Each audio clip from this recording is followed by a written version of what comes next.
గోవిందపురం అనే గ్రామంలో వెంకటేష్, వసుధ అనే ఇద్దరు అన్న చెల్లెలు ఉన్నారు. వాళ్ళది మధ్యతరగతి కుటుంబం.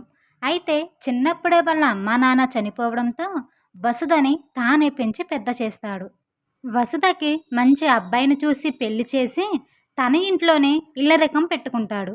వాళ్ళ అమ్మా నాన్న సంపాదించిన 10 ఎకరాల పొలంని సాగు చేసుకుంటూ జీవిస్తాడు. అయితే ఒకరోజు వసుధ తన అన్న దగ్గరకు వచ్చి ఇలా అంటుంది: అన్నయ్య, నువ్వు నాకు పెళ్లి చేశావు. నా భర్తతో నేను చాలా సంతోషంగా ఉన్నాను. నువ్వు కూడా పెళ్లి చేసుకో అన్నయ్య అని అంటుంది. అప్పుడు వెంకటేష్, నువ్వు సంతోషంగా ఉంటే నేను సంతోషంగా ఉన్నట్టేనమ్మా అని అంటాడు. అలా కాదన్నయ్య, నువ్వు కూడా పెళ్లి చేసుకొని వదినతో కలిసి ఉంటే చూడాలని ఉంది. అందరం కలిసి హాయిగా ఉండొచ్చన్నయ్య అని అంటుంది. సరే తల్లి, నీ ఇష్టం. నువ్వు కోరుకున్నది నేను ఎప్పుడైనా కాదన్నానా అని అంటాడు. ఇక తన చెల్లికిచ్చిన మాట ప్రకారం తన చెల్లి చూసినటువంటి అమ్మాయిని పెళ్లి చేసుకున్నాడు. కొత్త కోడలు జానకి ఇంట్లో అడుగు పెడుతుంది. అందరూ చాలా సంతోషంగా ఉంటారు. ఇలా కొన్ని రోజులు గడిచిపోతాయి. వెంకటేష్, అతని భార్య జానకి ఇద్దరు మరదల్ని, మరదలు భర్తని బాగా చూసుకుంటూ ఉండేవాళ్ళు. అలా వాళ్ళ జీవితం సంతోషంగా గడిచిపోతుంది. ఒకరోజు జానకి తల్లి పార్వతమ్మ ఇంటికొస్తుంది. అమ్మా, ఎలా ఉన్నావే, రా అని జానకి పిలుస్తుంది. వసుధ కూడా పార్వతమ్మని బాగానే పలకరిస్తుంది. ఇలా 2 రోజులు గడిచిపోతాయి. ఒకరోజు పార్వతమ్మ తన కూతురు జానకితోటి ఇలా అంటుంది: ఏంటే జానకి, వచ్చిన దగ్గర నుంచి చూస్తున్నాను, ఇంటి పని మొత్తం నువ్వే పని మనిషిలాగా చేస్తున్నావు. నీ ఆడపడుచు మాత్రం మహారాణిలాగా కూర్చొని నీ మీద ఆర్డర్లు వేస్తూ ఉంది. అసలు ఈ ఇంటికి నువ్వా ఆ అమ్మాయ యజమానురాలు అని అంటుంది. అప్పుడు జానకి, ఇందులో తప్పేముందమ్మా, తల్లిదండ్రులు లేని పిల్ల, మా ఆయన అమ్మాయిని చాలా గారాబంగా పెంచాడు అని అంటుంది. మేం కూడా నిన్ను గారాబంగానే పెంచాము. నిన్ను రాణిలాగా చూడాలని మేం కూడా అనుకుంటాము. నువ్వు చూస్తేనేమో ఇంటికి పని మనిషిలాగా చాకిరి చేస్తా ఉన్నావు అని అంటుంది. అప్పుడు జానకి, ఇప్పుడు నన్నేం చేయమంటావమ్మా అని అంటుంది. ఒసే పిచ్చిదానా, చెల్లెలంటే ప్రేమ ఉండాలి, కానీ మరీ ఉన్నదంతా ఇచ్చేంత ప్రేమ ఉంటే రేపు నీకు నీ పిల్లలకి ఏం మిగులుతుందే అని పార్వతమ్మ అనేసరికి, ఇందులో తప్పేముందమ్మా అని జానకి అంటుంది. ఒసే, నీకు ఎలా చెప్తే అర్థమవుతుందే, అసలు ఇక్కడ నీకు ఎంత మోసం జరుగుతుందో తెలుసా? నీ భర్త చెల్లెల మీద ఉన్న ప్రేమతో తను సంపాదించిన సంపద మొత్తాన్ని చెల్లెలకే పెడుతున్నాడు. అట్టా కాకుండా ఇంట్లోనే ఇల్లరేకం తెచ్చి పెట్టుకున్నాడు. ఇద్దరు నీ ఇంటి మీద పడి మేస్తున్నారే, నీ ఆస్తి మొత్తం గాజేస్తున్నారు. ఇలా చేస్తే రేపు నీకు నీ పిల్లలకి ఏం మిగులుతుందంట అని అంటుంది. అమ్మా, చెల్లెల మీద ప్రేమతోటి ఇంట్లో పెట్టుకున్నాడు, కానీ ఆస్తి మొత్తం ఇద్దామని కాదు. మా ఆడపడుచు కూడా అలాంటిది కాదమ్మా, చాలా మంచి అమ్మాయి అని అంటుంది.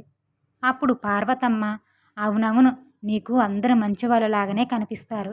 నేను వయసులో నీకంటే పెద్దదాన్ని. అనుభవపూర్వకంగా చెప్తున్నాను.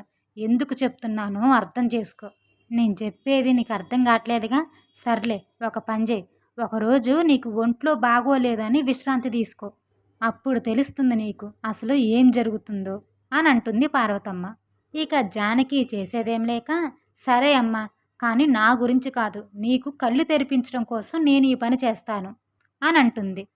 ఇక మరుసటి రోజు వసుధ, వదినా, వదినా, నాకు బాగా ఆకలిగా ఉంది, ఏమైనా వండి పెట్టు అని అంటుంది. అప్పుడు పార్వతమ్మ, అమ్మాయి, మీ వదినకి ఒంట్లో బాగా లేక పడుకుంది, నీరసంగా ఉందంట అని అంటుంది. అప్పుడు వసుధ, అయ్యో అవునా అని అంటుంది. ఈలోపు అక్కడికి వెంకటేష్ వస్తాడు. ఏంటి, దేని గురించి మాట్లాడుకుంటున్నారు అని అడుగుతాడు.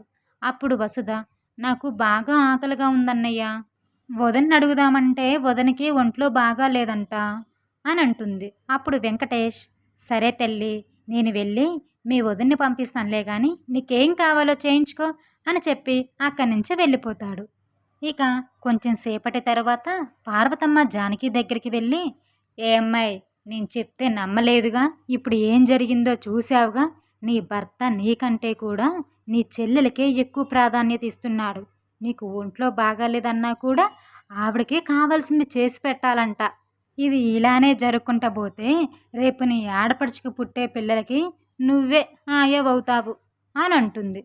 అప్పుడు జానకి, అవునమ్మా, ఇప్పుడు జరిగిన దాన్ని బట్టి చూస్తే ఆయన రేపు నాకు నా పిల్లల కంటే కూడా వాళ్ళ చెల్లెలకే ఎక్కువ ప్రాధాన్యత ఇచ్చేలా ఉన్నాడు అని అంటుంది. అప్పుడు పార్వతమ్మ, సంతోషం, ఎప్పటికైనా నీ కళ్ళు తెరుచుకున్నాయి. ఇక ఇప్పటికైనా మించిపోయింది ఏమీ లేదు. ఎలాగైనా నీ ఆడపడుచుని తన భర్తని ఈ ఇంటి నుంచి పంపించేయాలి అని పార్వతమ్మ అనేసరికి, ఎలాగమ్మా, ఏం చెప్పి పంపించాలి, నా భర్తకి ఏం చెప్పాలి అని అంటుంది. దానికి నేనున్నాను కదే, నేను చెప్పినట్టు చెయ్యి అని అంటుంది పార్వతమ్మ. ఇక ఒకరోజు జానకి కావాలని తన భర్త వచ్చే సమయాన్ని చూసి కళ్ళు తిరిగి కింద పడిపోయింది. అది చూసిన వెంకటేష్ గబగబా పరిగెత్తుకుంటూ వచ్చి తన భార్యని లేపుతాడు. నువ్వు ఒక్కదానివి ఇంట్లో పనులు చేయకపోతే ఎవరిదైనా సహాయం తీసుకోవచ్చు కదా అని అంటాడు. అదిగో మీ చెల్లు అక్కడే ఉంది అని అంటుంది.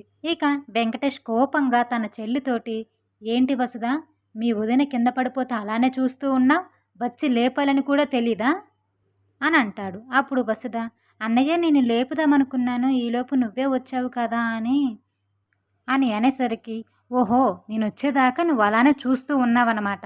అయినా నీకు ఎదుటి వాళ్ళ కష్టం అర్థం కావట్లేదు, అయినా ఇలా తయారయ్యావేంటి అని కోపంగా అక్కడి నుంచి వెళ్ళిపోతాడు వెంకటేష్. ఇక కొద్దిసేపటి తరువాత పార్వతమ్మ జానకితోటి ఇలాగంటుంది, చూసావా తల్లి, ఇదే మన మొదటి విజయం.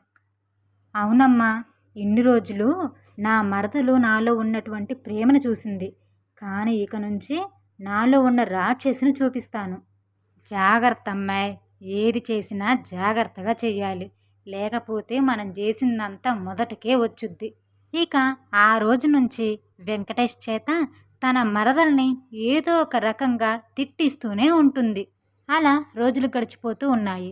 తన భార్య పడుతున్నటువంటి కష్టాన్ని చూడలేక వసుధ భర్త తనకి ఎంతగానో నచ్చ చెప్పడానికి చూస్తాడు. ఇక అన్నయ్యలో వచ్చినటువంటి మార్పును చూసి తన భర్త మాట విని అన్నయ్యతో చెప్పకుండానే తన భర్తతో కలిసి అక్కడి నుంచి వెళ్ళిపోతుంది. ఇక పార్వతమ్మ, ఏమ్మా జానకి, మనం అనుకున్నట్టుగానే మీ ఆడపడుచు ఇల్లు వదిలి వెళ్ళిపోయిందే. అవునమ్మా, అది వెళ్ళిపోగానే ఇంటికి పడిన దరిద్రం వదిలింది అని అంటుంది జానకి. అప్పుడే అంతా అయిపోలేదే, అసలు కథ ఇప్పుడే మొదలవుతుంది. అదేంటమ్మా, అది వెళ్ళిపోయింది కదా, ఇంకేం మొదలవుతుంది అని అంటుంది జానకి. ఓసే పిచ్చిదానా, ఇప్పుడు నీ మరదలు ఏమీ చెప్పకుండా వెళ్ళిపోయింది, నీ భర్త వెళ్ళి మళ్ళీ దాన్ని తీసుకొచ్చుకుంటాడు, ఇక మహారాణిలాగా ఇంట్లోనే ఉంటుంది అని అంటుంది పార్వతమ్మ. అవునమ్మా, అయితే ఇప్పుడు ఏం చేద్దామే అని అంటుంది జానకి. ఏ ఉందే తల్లి, ఈ దూరాన్ని ఇంకాస్త పెద్దది చెయ్యాలి మనం. నీ భర్త వచ్చిన తర్వాత నీ ఆడపడుచు నీతో గొడవపడి తన భర్తను తీసుకొని వెళ్ళిపోయిందని చెప్పు. అంతేకాదు, వాళ్ళ ఆస్తి మొత్తం మనమే తింటున్నామంట అని నీ మరదలు అన్నట్టుగా అన్నదని చెప్పు. ఇక ఆ రోజు సాయంత్రం వెంకటేష్ ఇంటికొస్తాడు. దిగులుగా కూర్చున్న తన భార్యను చూసి, ఏం జరిగింది, అలా దిగులుగా కూర్చున్నావేంటి అని అడుగుతాడు. అప్పుడు జానకి ఏడ్చుకుంటూ, ఏముందండి, జరగాల్సిందంతా జరిగిపోయింది. మీ చెల్లెలు నా మీద గొడవ పెట్టుకొని తన భర్తను తీసుకొని అత్తగారింటికి వెళ్ళిపోయింది. మీరొచ్చేదాకుండమని ఎంతగానో నచ్చజెప్పాను, కానీ అసలు నా మాటే వినలేదు. అదేంటి, ఉన్నట్టుండి అలా ఎందుకు వెళ్ళిపోయింది అని వెంకటేష్ అడిగితే, ఇంకేముంది బాబు, నా కూతురు ఏ పని చెయ్యట్లేదంట, పని మొత్తం నీ చెల్లెల మీదే వేస్తుందంట, తనకు వచ్చే ఆ ఆస్తిలో వాటా మొత్తం నా కూతురే తింటుందంట, నా ఆస్తిని ఎట్టా నేను దక్కించుకోవాలో నాకు తెలుసు అని శపథం చేసి మరీ పోయింది బాబు నీ చెల్లెలు అని అంటుంది పార్వతమ్మ. అది నమ్మిన వెంకటేష్ కోపంగా, అయితే ఎవరో అంతదాకా వచ్చిందనమాట, అయినా నేను కొన్ని రోజుల నుంచి గమనిస్తూనే ఉన్నాను, తనకిష్టం వచ్చినట్టు ప్రవర్తిస్తుంది, ఇప్పుడు ఆస్తిలో వాటాల దాకా వచ్చారన్నమాట వాళ్ళు. అప్పుడు పార్వతమ్మ కలగజేసుకొని, ఏం చేస్తాం బాబు, కలికాలం, తిన్నింటి వాసాలే లెక్క పెడుతున్నారు జనాలు, మంచి చేస్తామన్నా కృతజ్ఞత లేకుండా పోతుంది ఈ రోజుల్లో. సరే అత్తయ్య గారు, నా చెల్లెలు కోరుకున్నట్టుగానే ఆస్తి 2 భాగాలుగా చేసి తన వాటా తనకి పంపిస్తాను అని చెప్పి వెంకటేష్ అక్కడి నుంచి వెళ్ళిపోతాడు. వెంకటేష్ వెళ్ళిపోగానే, అమ్మా, ఈయనేంటే ఆస్తి ఇస్తానంటున్నాడు అని జానకి అంటే, ఇస్తానన్నాడు గాని ఇంకా ఇవ్వలేదుగా, నేను చూసుకుంటానుగా అంతా అని అంటుంది పార్వతమ్మ. ఆ రోజు అలా గడిచిపోతుంది. మరుసటి రోజు ఆస్తి పత్రాలు సిద్ధం చేసి చెల్లెల ఇంటికి పంపిస్తాడు వెంకటేషు. ఆస్తి పత్రాలు చూసిన వసుధ తన భర్తతో ఇలా అంటుంది. ఏమండి, చూశారా, మా అన్నయ్య ఆస్తి వాటాలేసి పంపించాడు. అంటే శాశ్వతంగా నన్ను దూరం చేసుకున్నట్టే కదా, మేమిద్దరం వేరన్నట్టే కదా అని బాధగా అంటుంది. అప్పుడు తన భర్త, చూడు వసుధ, మనకి ఆస్తి వద్దు, ఏం వద్దు, ఆ పత్రాలు తిరిగి వాళ్ళకే పంపించేయి. అయినా ఏంటండి మా అన్నయ్య ఇలా చేశాడు, ఇలా చేస్తాడని నేను కల్లో కూడా ఊహించలేదు అని వసుధ అనేసరికి, కాలం ఎవరినైనా మార్చేస్తుంది వసుధ. రక్త సంబంధం కంటే మనిషికి ఆస్తులే ఎక్కువైపోయాయి అని తన భర్త చెప్పగానే ఆ వచ్చిన వ్యక్తి చేత వసుధ ఆస్తి పత్రాలు తిరిగి పంపించేస్తుంది. ఇక అది తెలుసుకున్న పార్వతమ్మ, అమ్మాయి జానకి, చూసావా, నీ ఆడపడుచు ఆస్తి పేపర్లు వెనక్కి తిరిగి పంపించేసింది. దీన్ని అనువుగా తీసుకొని నీ భర్తకి తన చెల్లెల మీద ఇంకా కోపం వచ్చేటట్టు చేయాలి అని అంటుంది పార్వతమ్మ. అప్పుడు జానకి, నువ్వేం చేస్తున్నావో నాకు అర్థం కావట్లేదమ్మా, ఎటొచ్చి ఎటు పోతుందో, నా జీవితం ఏమైపోతుందో అని భయంగా ఉందే అని అంటుంది జానకి. ఇందులో భయపడటానికి ఏముందే, నేనున్నాను కదా, నేను చూసుకుంటానంతా. ఆస్తి మొత్తం మీదే అయ్యేటట్టు నేను చేస్తానుగా. తర్వాత నాన్న నేను కూడా వచ్చి నీ దగ్గరే ఉంటాం తల్లి అని కూతురికి నచ్చజెప్తుంది. ఇక ఆ రోజు సాయంత్రం వెంకటేష్ ఇంటికి రాగానే, చూశారా అల్లుడు గారు, నీ చెల్లెలు నువ్వు పంపించిన ఆస్తి పత్రాలు తిరిగి వెనక్కి పంపించేసింది. ఎందుకు పంపించింది అని వెంకటేష్ అడిగితే, ఎక్కువ ఆస్తి మీరే ఉంచుకున్నారంట, నేనేమైనా అడుక్కు తినేదన్నా నాకు భిక్షంగా కొంచెమే పంపించేశారు అని తిరిగి పంపించేసింది అల్లుడు గారు అని పార్వతమ్మ అనేసరికి, మొత్తం దానికే రాసి ఇయ్యాలా ఏంటి, దానికి రాసిచ్చి నేను నా భార్య దాని దగ్గర అడుక్కు తినాలా అని వెంకటేష్ అంటాడు. ఏమో బాబు, నీ చెల్లెలు ఇప్పుడు పూర్తిగా మారిపోయింది. ఒకప్పుడు అన్నయ్య లేకపోతే ముద్ద దిగేది కాదు, అట్టాంటిది ఇప్పుడు మిమ్మల్ని వదిలేసే వెళ్ళిపోయింది. చిన్నప్పటి నుంచి పెంచి పెద్ద చేసి పెళ్లి చేస్తే ఇప్పుడు ఆస్తి కోసం ఇల్లు వదిలిపెట్టి వెళ్ళిపోయింది అని పార్వతమ్మ అనేసరికి వెంకటేష్కి ఇంకా కోపం వచ్చి, ఓహో, ఆస్తి కోసం ఇదంతా చేస్తుందన్నమాట.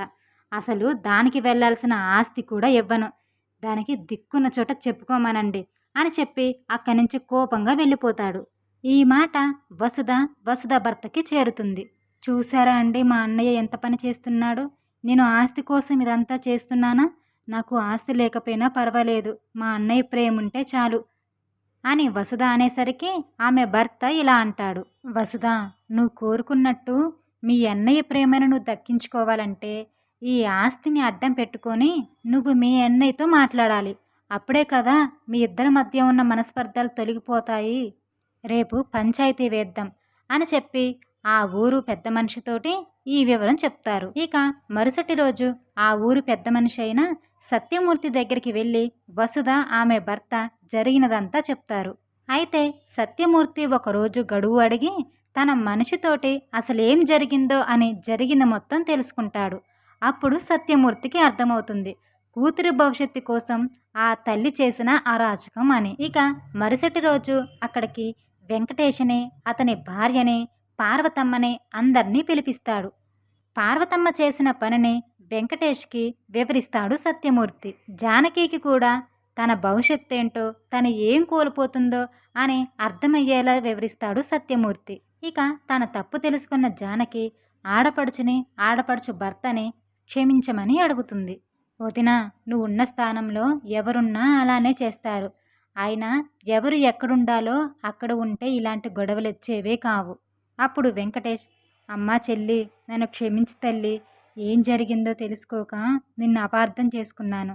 మన ఇంటికి రా అమ్మా, అందరం కలిసి ఇంతకు ముందులాగే హాయిగా ఉందాం అని అంటాడు. అప్పుడు వసుధ, వద్దన్నయ్య, నేను ఉండాల్సిన స్థానం నా భర్త ఎక్కడుంటే నేను కూడా అక్కడే ఉండాలి. ఇక ఆ రోజు నుంచి వసుధ తన భర్తతో కలిసి వేరుగానే ఉంటుంది.